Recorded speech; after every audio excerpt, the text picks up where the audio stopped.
বাংলা বিষয়ে কোনি উপন্যাস থেকে যে কয়টি তোমাদের সাজেশন আজ দেখিয়ে দিব, সেই কয়টি সাজেশন তোমরা ভালো করে প্র্যাকটিস করো।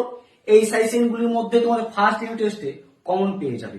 তোমাদের কোনো আর সাজেশন বাড়তি এক্সট্রা কোনো প্রয়োজনই নেই। এক একটি কোয়েশ্চেন ভালো করে দেখো, প্রশ্ন আর ভালো করে নোট ডাউন করে দেখো। প্রথম দিকে লীলাবতী বিদ্রোহী হয়ে উঠেছিল। লীলাবতী কে, তার বিদ্রোহী হয়ে উঠার কারণটা কি? এটি প্রশ্ন মান 5-এর। ঠিক আছে, প্রশ্নটি ভালো করে প্র্যাকটিস করো। এই প্রশ্নটি তোমাদের আসার প্রায় 100% চান্স আছে। ঠিক আছে, 2 নম্বর অথবা দিলে আর তোমাদের দিয়ে দিলাম, যদি হয় প্রথমটি না দেই তখন লীলাবতী হস্তক্ষেপ করেন। লীলাবতী কেন হস্তক্ষেপ করেন, সেই হস্তক্ষেপের করার পর কি হলো? এই প্রশ্নটিও খুব এবং ভেরি ভেরি ইম্পর্টেন্ট। এই দুটোর মধ্যে তোমাদের যে কোনো একটি পড়ছে, এটা তোমরা শিওর থাকো। ঠিক আছে, 2 নম্বর দেখো, আজ বারুণী। বারুণী কি?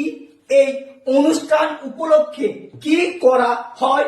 ছোট ছেলে দলের মনে এই বিষয়ে উদ্যায়নের কারণ কি? এই প্রশ্নটি ভেরি ভেরি ইম্পর্টেন্ট। ঠিক আছে, এই প্রশ্নটি তোমাদের ধরো কোশ্চেনে প্রিন্ট হয়ে গেছে বা অলরেডি পড়ে গেছে, তোমরা চোখ বন্ধ করে মুখস্থ করে যাও। এই প্রশ্নটি এত গুরুত্বপূর্ণ, প্রায় প্রতিটা সাজেশন বই কোশ্চেন পেপারে